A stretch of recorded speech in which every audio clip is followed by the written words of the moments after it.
Hello YouTubers, welcome back to another Tesla vlog with me, Adam Well Informed. You'll see from the title, we have a new Tesla Model 3 in our hands. This could change everything. The new Tesla Model 3 2022. Revisions have been made underneath the skin, or the bodywork should I say. I'm going to tell you all about these changes, together with some of the rumoured additions that you may not have been told. Also in this video, you're all in for an extra saucy, well-informed treat. By saucy treats, it's not a reconsideration of opening up a OnlyFans account, that's just not happening. But this is way more exciting than a few hairy toes of mine. I will be revealing a little bit more on my secret project because I've been dying to tell you all a little bit more, but primarily because there is a small overlap in this video. For those that haven't watched my videos, I do a video pretty much every week on my refreshed Tesla Model 3 2021. I talk all about things Tesla and electric cars in general. If you like that kind of content, drop us a like and a subscribe and hit the notification bell. Plus, you'll be one of the first to know when this secret app I'm helping to build will be released. You don't want to miss on that, do you? So let's buckle up and get into it. Starting with the current refreshed Tesla Model 3 2021. It starts deliveries around November 2020 and it is the Model 3 that I own personally. It's been almost a year since I ordered my precious Tesla Model 3 SR Plus. To recap, this was quite a notable upgrade from the 2020 Tesla Model 3, not only cosmetically but also the hardware underneath the bonnet. To name a handful of changes, cosmetically the chrome trim was replaced with a clean black satin look. We had the removal of the black glossy center console to a less fingerprint friendly alternative with the inclusion of the fancy wireless chargers. Under the bonnet we had a revised frunk with the inclusion of the octo valve, aka heat pump. I did a video on all the changes as one of my first Tesla vlogs, so if you want the full details, head over to the video on the top of the screen now. But don't take the impression that Tesla update and revise their cars every year. They literally consistently make changes throughout the whole year. Take the 2021 Model 3 for example. The battery pack within the SR Plus Model 3 started with a NCA battery, and then all China produced Model 3s had this new LFP battery pack, which for any first time viewers, this is a different battery chemistry. It delivered a very small increase in range, but the LFP pack is a lot more robust. More about that later. But deliveries were sent to Europe and obviously China too, but by the end of Q3, the LFP pack was available in the Fremont made Model 3 SR Plus for the US market. This change was actually hinted back on Battery Day in 2020. Tesla wanted all standard range vehicles to have a LFP based pack, but that wasn't the only revision they made during the year. They also started to include a heated steering wheel in the long range Model 3 and performance Model 3 towards the end of Q1 and into Q2. So changes occur and happen all the time, some bigger and some small, not including the over-air updates of course. So what are the major changes to the Tesla Model 3 2022? Stateside, the Model 3/old SR Plus variant has increased in price again. Since the start of the year, this has increased from $38,000 to $45,000 amongst some other price increases across the S3 and XY range. In the UK, we had a price increase for the SR Plus only. It's moved from $40,990 to $41,990 only a year ago. It was $40,490. Oh, and the base Model 3 is no longer called the Standard Range Plus, but now just the Model 3. Say what? Well, it's the same but different. I really like the new name setup, so the base Model 3 is now just called the Model 3, followed by the Model 3 Long Range, then the Model 3 Performance. Even though it's just a name, having the base variant as just the Model 3 is a simplification of jargon for me, so I'm all for it. But boy, the major winner is the range.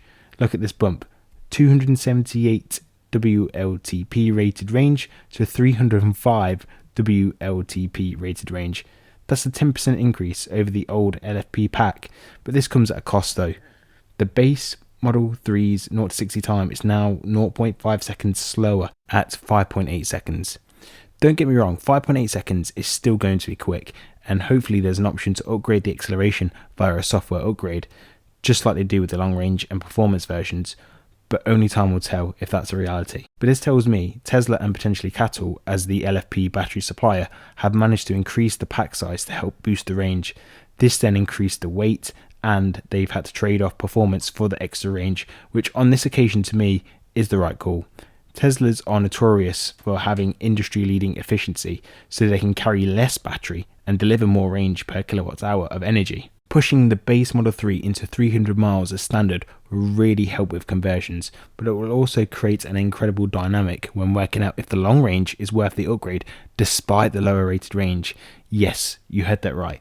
There's a scenario which may convince you. Before you hear my case on that, let's touch on the Model 3 long range and performance. Well, range, performance and price are the same here in the UK.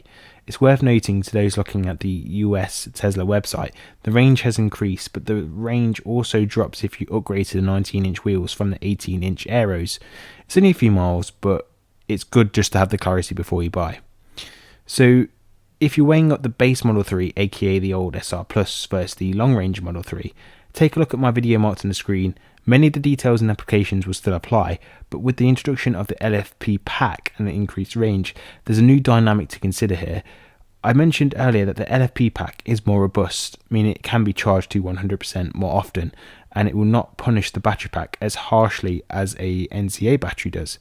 The battery chemistry has a longer cycle life, therefore for an everyday drive, with the NCA battery you are advised to charge between 80 to 90%, then use 100% for long distance trips. If you set up the long range to that range, on paper you'll have 288 to 324 miles for your everyday range. Obviously the base Model 3 will now sit in the middle at 305 miles if you charge to 100%, so you could have more everyday range with the base Model 3. Naturally, you're still missing out on 55 miles for the longer trips, the all-wheel drive, acceleration speed, plus the premium interior, higher charging speeds, etc. All the differences are in the older video, but discounting the new battery pack in the older video, I can help you simulate which Model 3 would be better for you.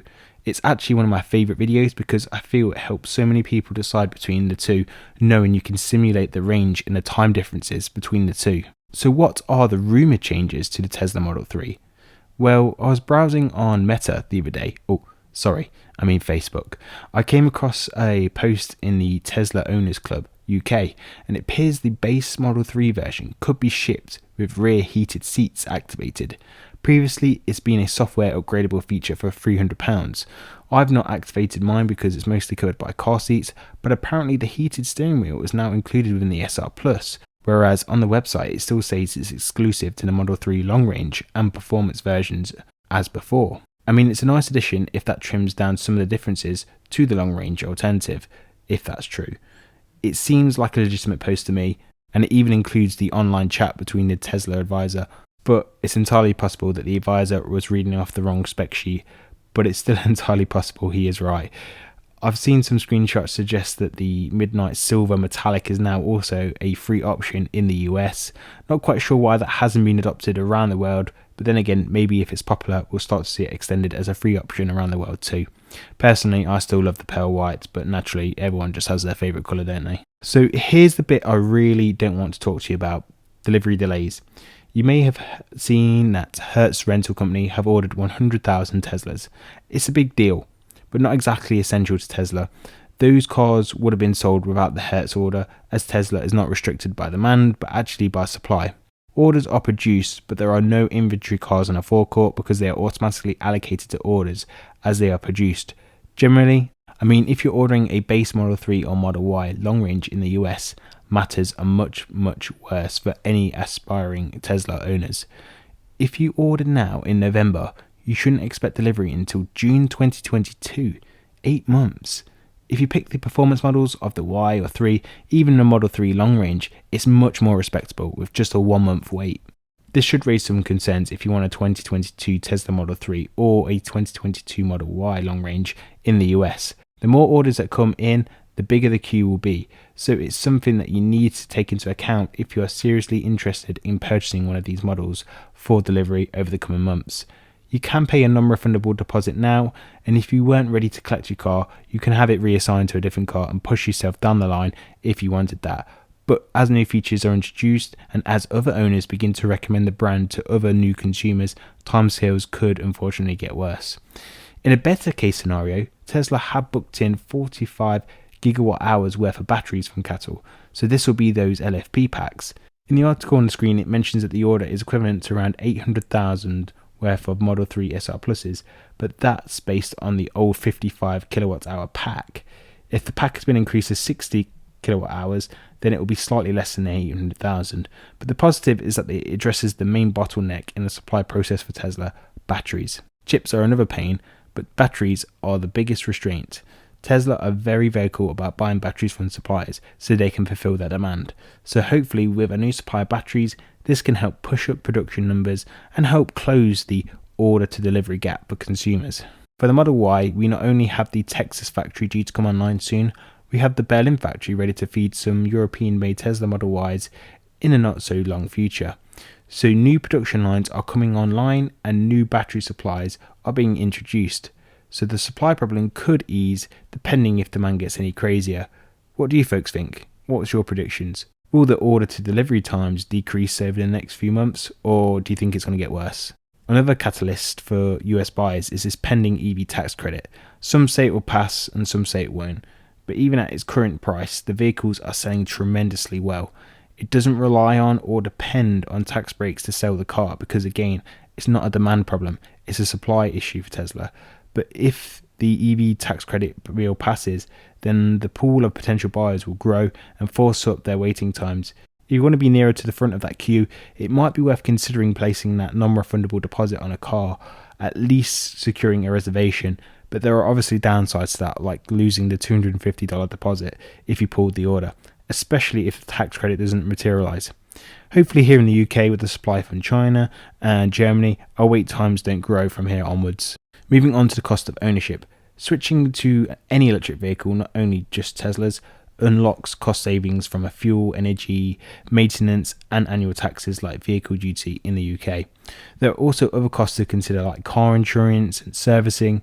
Teslas, for example, don't insist on having an annual service, but merely to follow a set maintenance schedule and addressing any other concerns along the way. You can have a service if you so wish, and there are some third parties who can complete that if you so wish. But how much does the annual running costs of a Tesla Model 3 compare against a BMW 3 Series? I did a video on that if you want to watch a dedicated video, but is there going to be an easier way to compare annual costs between an EV and an ICE vehicle in seconds from your mobile or your desktop? Well, there could be soon. Hit the subscribe button and I'll let you know a little bit more as soon as I can tell you. But if you got this far in the video, please let me know if you think this could be something of interest to you, a friend or a family member. So to summarise, the new Tesla Model 3 base model may be more expensive, but its rated range is now 305 miles, and as an everyday car, this is helping to make switching to an electric vehicle from an ICE vehicle much more compelling. Obviously 305 miles WLTP is just rated range, but the petrol and diesel alternatives are also rated range, and real world range may differ. The average daily mileage is around 30 miles a day. So theoretically, we have 10 days of consistent EV range in the new base Model 3 compared to 9 days worth before. Gains have been made, but naturally an EV owner wouldn't do that because we charge every night to get a full charge because of the charging refueling behavior difference. It's like charging your iPhone overnight. We don't charge at the lowest moment, but whenever it's convenient and we don't need to use it. Naturally, road tripping is a little bit different, but then you would look at the long range Model 3 if you do frequent road trips. Makes me wonder if the max charging rate of the base Model 3 will also increase. I believe my SR Plus has a max charge rate of up to 170 kilowatts compared to the long range and performance at 250 kilowatts. Now there is a bigger LFP pack, can we get to 200 kilowatts on the base Model 3? I don't know, but it would definitely be another notable upgrade for sure if that is true. Overall, I just feel this new SR Plus is setting a new baseline standard for Tesla range. We know how great the long range and performance models are, but improving the base model and bringing it closer to long range is a great outcome for you as a consumer. The only problem is with the new and improved and more compelling Tesla Model 3 on the market, can you track down a vehicle or will you be waiting for months on end for delivery? That's it for me. Let me know what you think to the changes. Don't forget to subscribe, like and share this video with your friends and family. Thanks for tuning in and I'll see you in the next one.